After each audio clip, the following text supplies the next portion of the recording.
The Grand Betrayal. The chandeliers of the Lexington Grand Hotel shimmered like frozen waterfalls, their crystals scattering light across a ballroom filled with New York's most powerful elite. Tonight was not just another evening fundraiser. It was the stage for the Ashford family's most ambitious announcement yet. The Ashfords, Richard, Victoria, Preston, and Camilla, had carefully crafted an image of themselves as untouchable royalty in the world of wealth.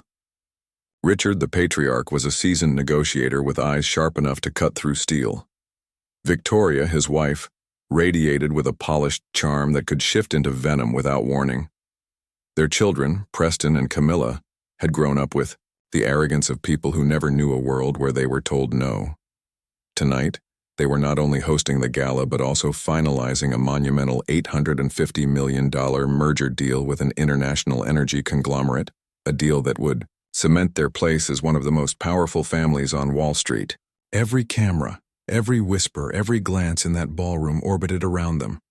Among the hundreds of glittering gowns and tuxedos, one young woman moved quietly, almost unseen. Zara Williams was dressed simply in a black gown that fell smoothly against her slender frame. She had tied her hair in soft curls, carried no diamonds, and wore no elaborate brand labels to announce her presence. Compared to the glittering figures of the Ashfords and their allies, she seemed almost like a shadow, an observer rather than a guest. But her eyes, calm, steady, unshaken, carried a weight that no one yet understood. She clutched a folded invitation in her hand, a real invitation, embossed with gold lettering and signed by the museum's director herself. She had been raised to never doubt her worth, yet tonight she had entered enemy territory, and though she didn't know it yet, she was walking straight into the fire. The Ashfords noticed her almost immediately. Victoria's eyes narrowed as if she had spotted a stain on her silk gown. Camilla whispered into her mother's ear, her lips curling with mischief, while Preston's phone tilted upward, camera already recording. "Who is she?" Victoria murmured, her tone clipped. Camilla, who prided herself on knowing every face, worth knowing in Manhattan, smirked. "Nobody important. Look at that dress, probably bought off the rack. If she thinks she belongs here, she's delusional." Richard gave a half smile, the kind he reserved for people he thought beneath him. "Then let's remind her exactly where she stands." It began with a shove. Victoria, moving as though she were simply adjusting herself in the crowded hall, pressed her hand firmly against Zara's arm and pushed her toward the champagne table.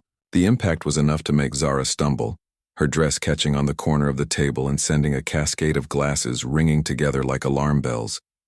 Conversations around the room faltered, curious eyes turning toward the sound. Zara steadied herself, her heart pounding. But before she could speak, Preston's voice sliced through the silence. "Well, well," he drawled loudly, ensuring every microphone nearby could catch his words. "Looks like someone decided to sneak into the grown-ups party." Laughter rippled around the circle forming near him. He lifted his phone higher, recording Zara's face. "This is going straight on TikTok. Poor thing thinks she belongs. Here." His livestream viewer count began to skyrocket, comments already flooding in with laughing emojis and jeers. Camilla stepped forward, snatching the invitation from Zara's hand.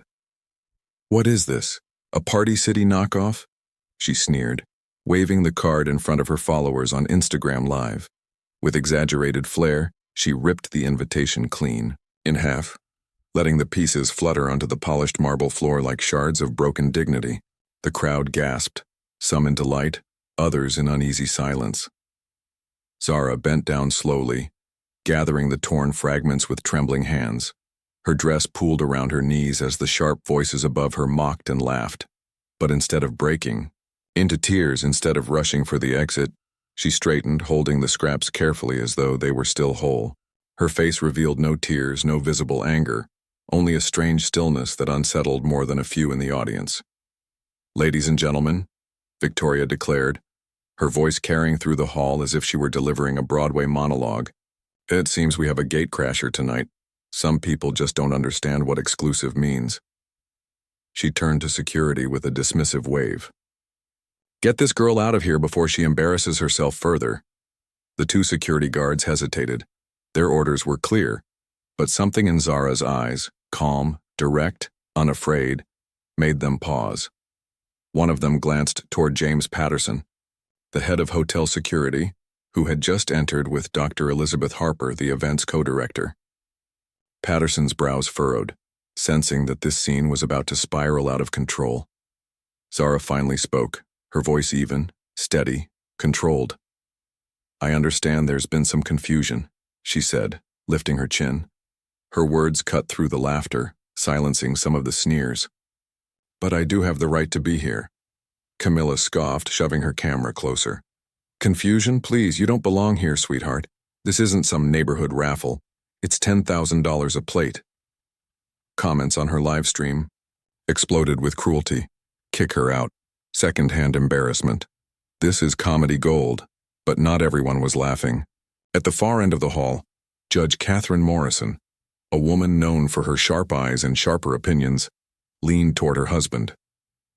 "This is going too far," she whispered. Beside her, Dr. Sarah Washington shook her head.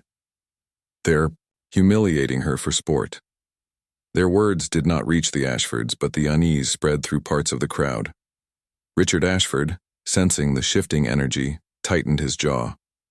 "No private discussion," he barked at security.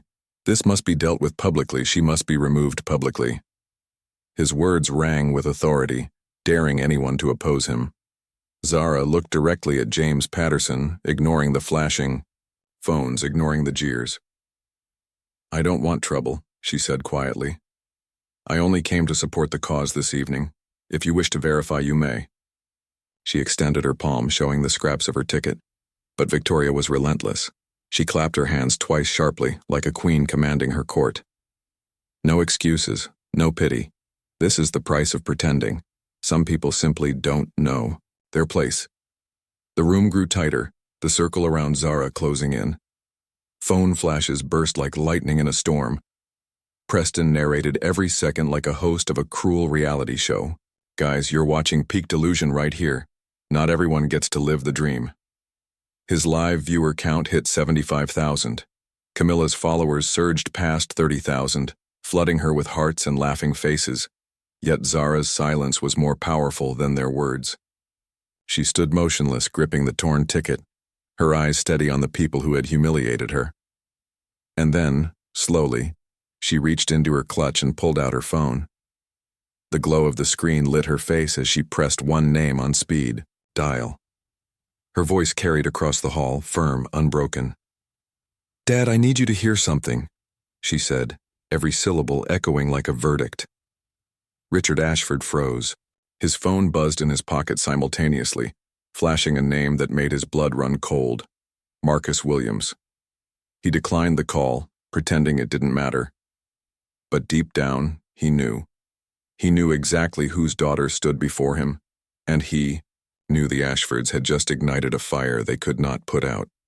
The ballroom was silent now, save for the rapid clicking of cameras, and at the center of it, Zara Williams lifted her head and met every gaze with eyes that carried the quiet fury of a storm waiting to break, the silent strength. The ballroom of the Lexington Grand was no longer buzzing with carefree laughter. The atmosphere had shifted into something thick and tense, like the pause before a thunderstorm. Hundreds of eyes remained glued to the center, where Zara Williams stood calmly, clutching the torn pieces of her invitation in one hand and her phone in the other. Her simple black gown no longer made her appear invisible. It now gave her the presence of someone untouchable, someone whose silence carried more weight than all the Ashfords' cruel words. Victoria Ashford, however, refused to yield the stage. Her voice rose once more, sharpened by arrogance. "Really? Calling for backup now? Let me guess. Daddy's on speed dial? Is that your final card to play?" Her laugh rippled out, but it no longer landed with the same force. Even those who had eagerly laughed earlier now shifted uncomfortably, sensing that the spectacle had gone too far. Richard's face was harder to read, though the small twitch at the corner of his mouth betrayed his unease. He had recognized the name on his phone when it buzzed: Marcus Williams. He had chosen to ignore it, to bury the truth beneath the loud performance of control. But ignoring Marcus Williams was not something done lightly. Richard knew this, but pride is a stubborn master, and pride commanded him to keep Zara small, insignificant, humiliated. James Patterson, head of security, cleared his throat gently. He was a man trained to remain neutral in chaos, but tonight, neutrality was becoming dangerous. He looked at Zara, then at Dr. Elizabeth Harper, the museum's director, who stood at his side holding her sponsorship list. Dr. Harper's eyes were wide, her fingers tapping rapidly across her tablet as though double-checking what she had already confirmed. The Williams Foundation, platinum sponsor. The name wasn't just written on the guest list, it was engraved into the very fabric of tonight's event. And the girl they were mocking? She wasn't a stranger. She wasn't a fraud. She was the daughter of one of the most powerful black CEOs in the country, a man whose influence stretched from Wall Street to Silicon Valley and beyond. Zara's voice broke the silence, low but steady. If the goal tonight is to show what this family believes about people like me, she said, her gaze sweeping calmly over the Ashfords, then you've succeeded. You've given everyone here a clear picture. Her tone was not angry, not trembling. It was unsettlingly composed, the voice of someone who carried truth like a blade she didn't need to swing. Preston tilted his phone closer, desperate to keep control of the narrative. Oh, don't twist this, he sneered, his live stream now topping 90,000 viewers. You're not exposing us, you're exposing yourself. This is what happens when people from nowhere try to force their way into places they don't belong. His words were sharp, but his eyes flickered nervously toward his father, who had yet to utter a single correction. Richard's silence was beginning to weigh heavier than Preston's words. Camilla, never one to be outshined, adjusted her camera angle, whispering into her live stream. She's really trying to play the victim card now. It's almost funny. Yet her laughter rang hollow, brittle, as if even she knew the moment was slipping away. At the back of the hall, murmurs began to ripple. Some guests who had once been eager to watch the humiliation were now uneasy, whispering about the cruelty, the unnecessary harshness. Judge Morrison's eyes narrowed like a hawk, her mental notes growing heavier with each passing second. Dr. Sarah Washington shook her head again, her voice firmer this time. This is not entertainment anymore. This is cruelty, paraded as class. Zara lifted her phone again, pressing the screen so the speaker carried her father's voice across the marble hall. Zara? Came the deep, steady tone of Marcus Williams. The sound alone was enough to make Richard stiffen, his mask cracking for the briefest moment. Are you safe? Marcus asked, his voice resonant, commanding, yet filled with concern. I'm sorry. Safe, Zara replied calmly, her voice echoing under the chandeliers. But I thought you should know what the Ashford family truly thinks when they believe no one is watching. I thought you should hear it for yourself. She turned slowly, her eyes meeting each member of the Ashford family as she spoke their names aloud. Victoria, Richard, Preston, Camilla. Each name hung heavy in the air, like a hammer strike on the marble floor. The effect was immediate. The crowd stiffened, the whispers sharpened, and phones across the hall shifted from jeering commentary to stunned silence. Richard stepped forward at last, his voice tight. This is unnecessary. We were simply protecting the integrity of the event. He attempted a smile, but it faltered. Surely you understand that, Marcus. On the other end of the line, Marcus's voice cut through the room like steel. Richard, he said, slow and deliberate, I trusted your family. I trusted this event. And this is how you treat my daughter? The silence that followed was suffocating. Even Victoria, who had thrived on mockery all evening, faltered for the first time. Her painted confidence cracked as she glanced nervously at her husband. Preston lowered his phone a fraction, unsure whether to keep filming or shut the entire live stream down. Camilla's fingers hovered, suddenly conscious that every word she had sneered into her feed was being recorded forever. Zara, however, did not gloat.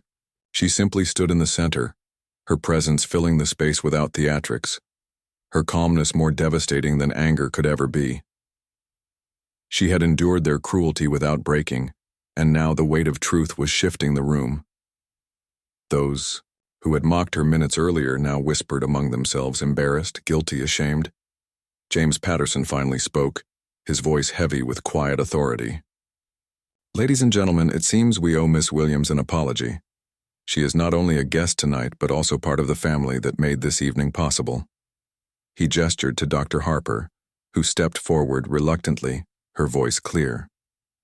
"The Williams Foundation is one of our highest sponsors. Miss Williams had every right to be here."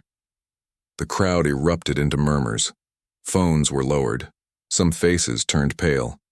A senator muttered under his breath, "They humiliated the daughter of the man funding half this project?" A famous artist shook his head. "This will hit the headlines by morning." Victoria's smile collapsed into a brittle line. Richard's shoulders stiffened, his pride struggling against the inevitable collapse. Preston's live stream was still, rolling, comments flooding in faster than ever. But now they weren't laughing. They were condemning.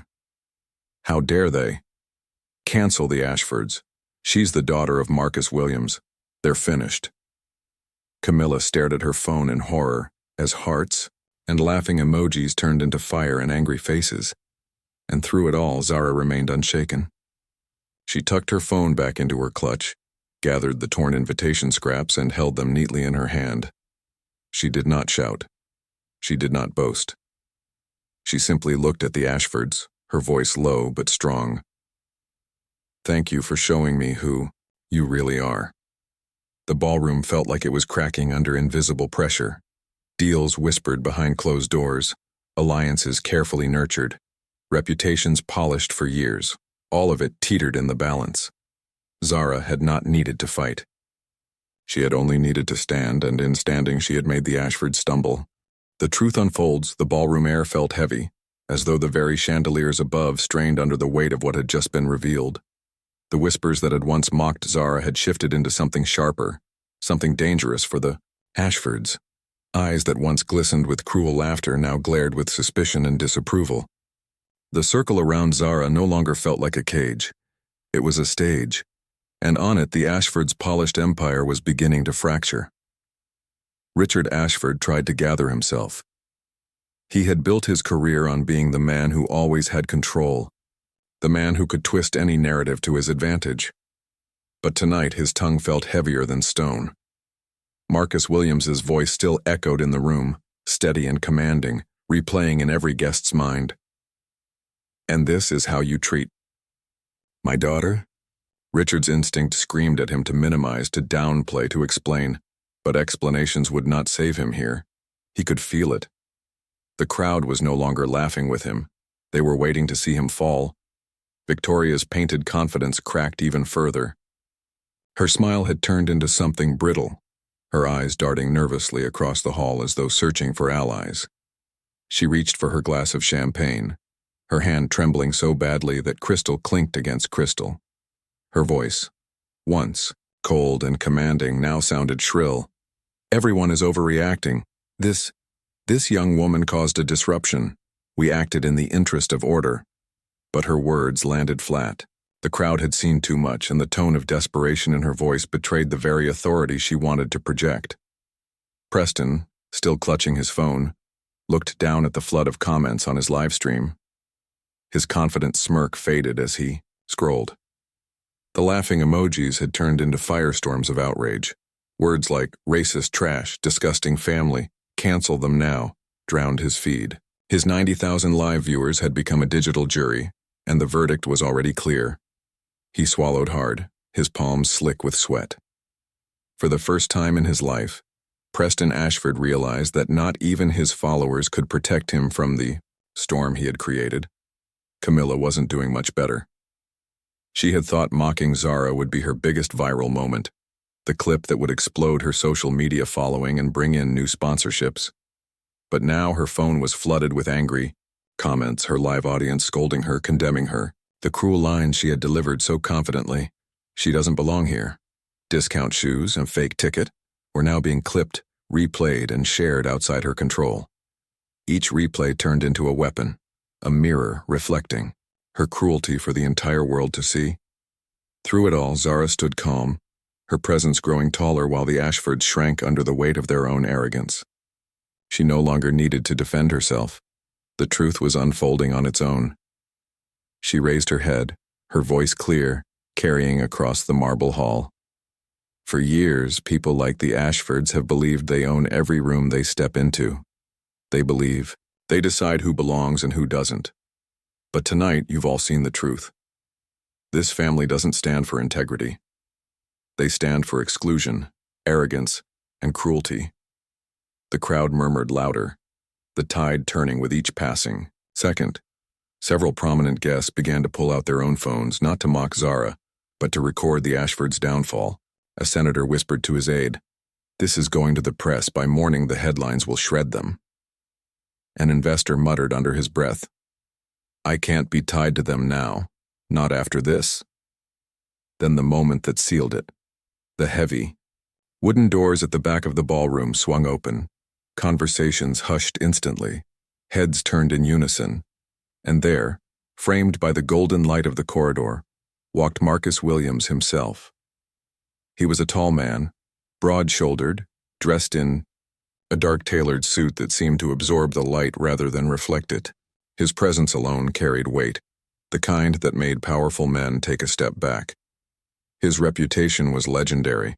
Self-made billionaire, founder of Williams Tech, a man who had turned a garage startup into an empire that rivaled the old money dynasties. He was also a man who commanded respect wherever he went, not just for his wealth but for his relentless integrity. The room froze as he walked forward, every step echoing across the marble floor. Zara's eyes softened as she saw her father approach, but she did not cry, did not break. She had stood strong for herself, and now he came not to save her, but to stand beside her. Richard Ashford tried to recover, stepping forward with an awkward smile. "Marcus, my friend, this is all a misunderstanding. You know how these events can get: crowds, confusion, miscommunication." His voice trailed off as Marcus stopped directly in front of him, his gaze unblinking. "A misunderstanding?" Marcus repeated, his tone even but lethal. "Is that what you call it when your family shoves my daughter, rips her invitation, mocks her, live streams her humiliation, and then tries to force her out of an event she had every right to attend?" His voice carried no need for volume. The steel in his tone was enough to silence the entire hall. Victoria stepped in, her smile nervous. "Marcus, surely you understand. We had no idea she was your daughter. If we had known—" Marcus cut her off with a single raised hand. "That is the point, Victoria. You shouldn't have to know whose daughter she is to treat her with dignity. Respect isn't given only to those you fear. It is given because it's the right thing to do." The words landed like thunder. Guests nodded, whispers of agreement, rippling across the room. Zara stood tall beside her father, her eyes shining not with tears but with pride. Richard tried one last desperate move. "Marcus, let's not allow this to overshadow the deal tonight. We've worked too hard, invested too much. The merger must move forward. Think of what's at stake." But Marcus's expression hardened. "The only thing at stake tonight, Richard, is your integrity. And from what I've seen, it is already lost." He turned slightly, his voice carrying to the entire room. "There will be no deal with the Ashfords, not tonight, not ever." Gasps erupted. A collective shiver ran through the crowd. The $850 million merger deal, the one the Ashfords had been boasting about for months, collapsed in that single sentence. Investors in the room exchanged stunned glances, some already typing frantic messages to their teams. Journalists scribbled notes furiously, their stories writing themselves. Preston's livestream exploded with chaos, viewers now screaming in all caps, "850 million deal cancelled live on camera. The Ashfords are done. Williams just destroyed them." Camilla's phone buzzed uncontrollably as her sponsors pulled out one by one, leaving her social empire crumbling in real time. Victoria's face drained of color, her glass of champagne slipping from her trembling hand and shattering on the floor. Richard's jaw clenched, his face dark with fury, but he said nothing. For the first time in decades, Richard Ashford had no words, no defense, no control. And in the center of it all, Zara Williams stood still, her silence louder than any speech. She had endured their cruelty without breaking, and now the truth had unfolded before the entire world.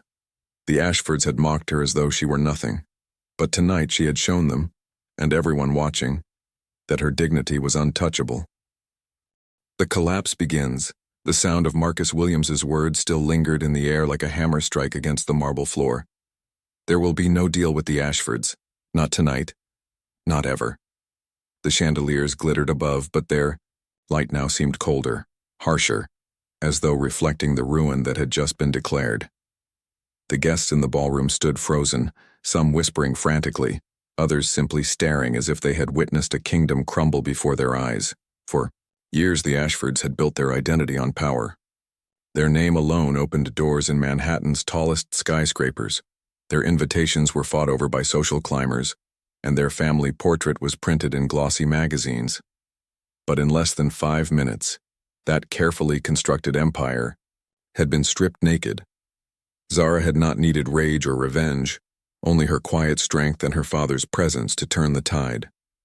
And now, what had been whispers of unease was about to become a storm that would follow the Ashfords far beyond the ballroom. Richard Ashford's face was a mask of fury and disbelief. He clenched his fists at his sides, his jaw tightening until veins bulged along his neck. He had always believed that wealth insulated him, that reputation was armor. But tonight, reputation had become his enemy. Every glance in the room was no longer admiration, it was accusation. The investors he had courted now avoided his eyes. The politicians who once smiled at him shifted away, unwilling to be photographed near him. Even the museum donors who had built careers on favoring the Ashfords looked uneasy, their loyalty shrinking under the weight of public opinion. Victoria's collapse was less contained. Her hand trembled as she reached for Richard's arm, her lips whispering, "Do something, fix this, say something." But the words tumbled out too quickly, too desperate, and her trembling gave her away. This was a woman used to ruling over rooms, and yet now she seemed like a queen stripped of her crown, begging for a shield that no longer existed. Preston and Camilla were unraveling even faster. Preston's live stream had gone viral beyond his control. He had thought humiliation would be his currency, but now the very clips he had broadcast were being replayed, dissected, and condemned. Social media was ablaze with outrage. "Ashford's mock black CEO's daughter at $10,000 gala," screamed one headline already circulating on Twitter. Sponsors began pulling out of Preston's brand partnerships within minutes, canceling deals he had flaunted for months. His phone buzzed relentlessly with notifications, each one cutting deeper into the empire he thought he controlled. Camilla, meanwhile, stood frozen with her phone in hand, staring as her Instagram live feed spiraled into chaos. What she thought would be her grand performance of superiority had turned into a digital trial where she was the defendant, and the jury was the entire world. Her sponsors abandoned her too, one after another, and comments flooded her stream not with admiration but disgust. Cruel, heartless, out of touch, shame.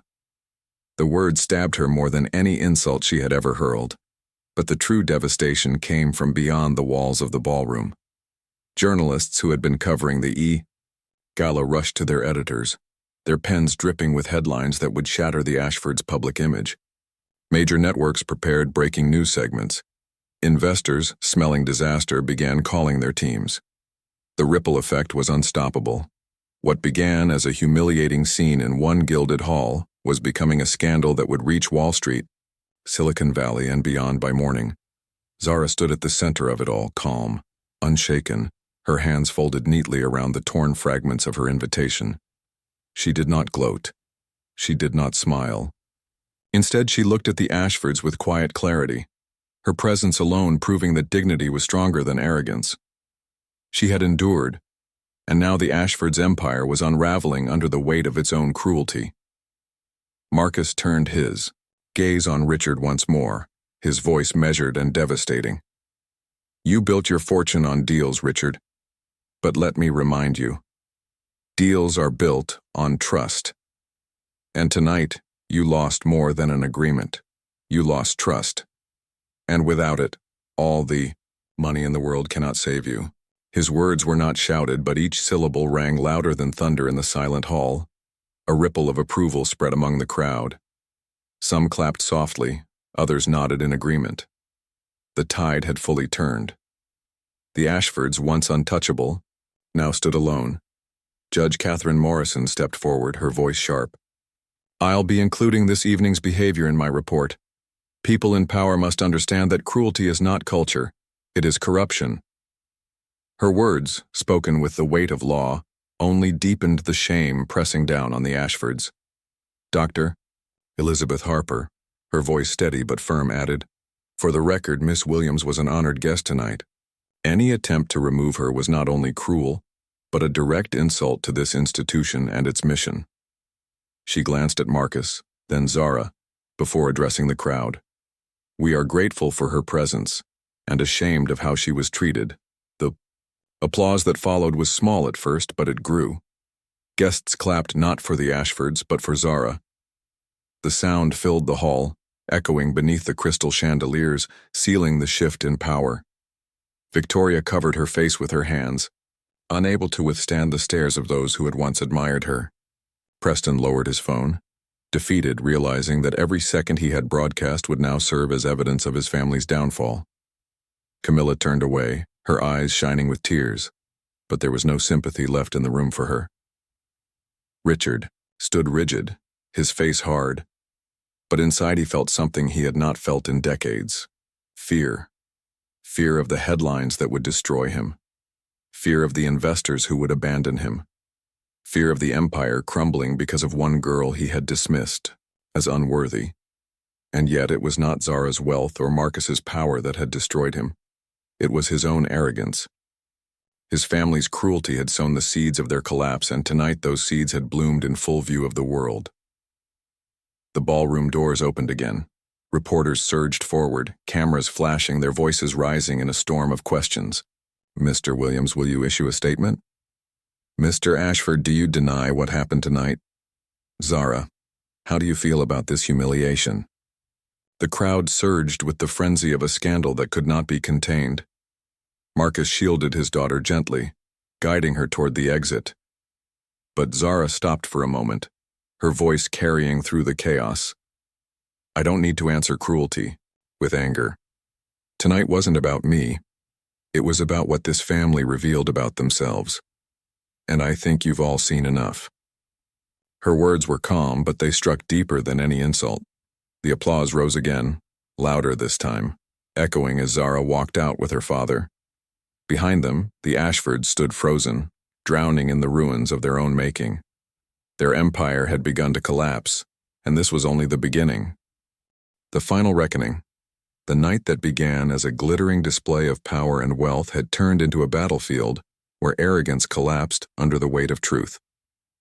As Zara walked out of the Lexington Grand alongside her father, Marcus Williams, the applause of the guests still echoed behind them, a sound that rang like a verdict passed in open court. The Ashfords, once the rulers of every room they entered, now stood stripped of their armor, exposed to the world as cruel, hollow, and broken. But the true reckoning for the Ashfords did not end in that ballroom. It only began there. By morning, the scandal had erupted across every major platform.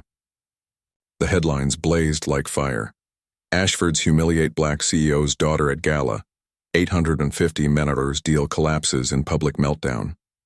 News anchors replayed the footage again and again. Victoria's shove, Camilla's mocking laughter, Preston's sneering livestream, and finally Marcus Williams's voice declaring the end of the merger. Clips spread across TikTok, Twitter, Instagram, and YouTube, viewed by millions within hours. Hashtags calling for boycotts of the Ashfords' businesses trended worldwide. Their empire, once untouchable, became the symbol of everything rotten in elite society. Richard Ashford faced the wrath of his investors first.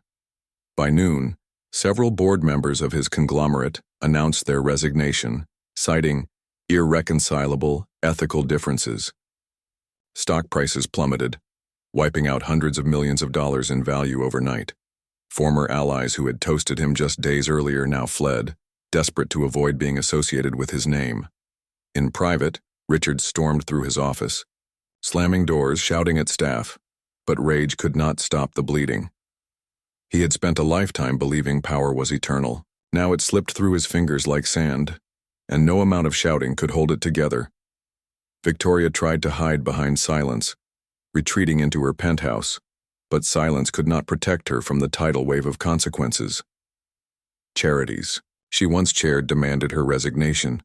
Fashion houses she had promoted cut ties, publicly condemning her behavior. Her carefully curated image of elegance was replaced by headlines branding her as the face of cruelty and elitism.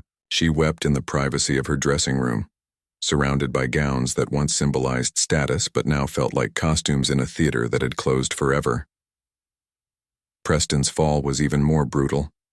His live stream, once his pride, became the evidence of his own destruction. Every cruel word he had spoken was replayed, not as entertainment, but as evidence of entitlement and arrogance. Sponsorship deals evaporated overnight. His social media platforms, once a source of income and influence, were swarmed with condemnation. His followers abandoned him by the thousands, leaving him alone with a digital trail of his downfall. For the first time, he looked at his phone not with excitement but with fear, knowing that no post could undo the truth now written in the eyes of millions. Camilla, too, felt the sharp blade of public judgment. The glamorous influencer who thrived on admiration now faced a mirror filled with disgust. The sponsors she had bragged about cut her off. Brands issued statements distancing themselves from her. Her follower count plummeted, each lost number, another crack in the fragile kingdom she had built on vanity. For the first time, Camilla stood in front of her camera with nothing to say, her ring light glaring down on her as though mocking her silence. The Ashfords had once believed they were untouchable, but now every avenue closed, every door locked. What they had built on arrogance collapsed under its own weight, and they were left not as royalty but as exiles in a world they once ruled. And what of Zara? The young woman who had endured their cruelty with grace emerged not broken, but stronger than ever. The morning after the gala, news outlets sought her out for interviews. She stood before the cameras, her voice calm, her words simple but powerful. What happened last night was not just about me. It was about how people with power treat those they believe cannot fight back. But dignity does not belong to the wealthy. It belongs to all of us. And no amount of money can take it away. Her words spread like wildfire. She became a symbol of quiet strength, a reminder that true power lies not in mocking others, but in standing tall even when humiliated.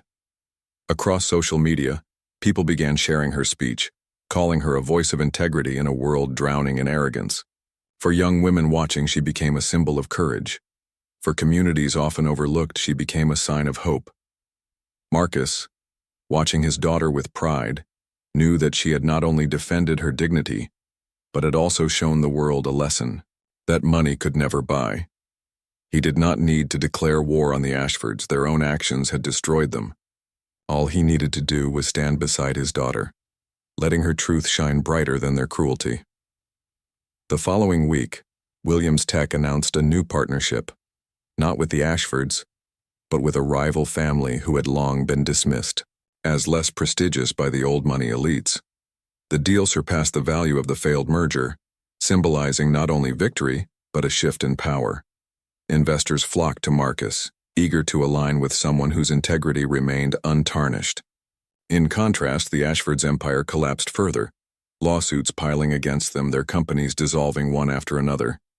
And yet, Zara never gloated. She never sought revenge. When asked what justice looked like to her, she answered, simply, "Justice is not watching others fall, it's making sure we rise by holding on to who we are." Her words silenced every critic and inspired thousands.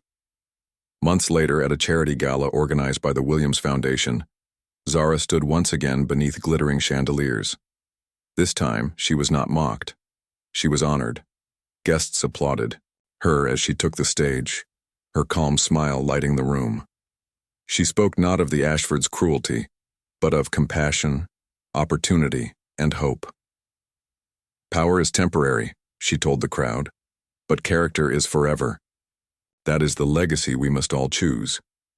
And somewhere in a penthouse far from the celebration, Richard Ashford stared at a glass of whiskey in his trembling hand, knowing that his family's empire had collapsed not because of enemies, but because of the arrogance that had blinded them. The reckoning was complete. The Ashfords were forgotten royalty. Zara Williams was remembered as something far greater, a young woman who stood her ground, turned humiliation into strength, and taught the world that no one, not even the wealthiest family in New York, could take away her dignity.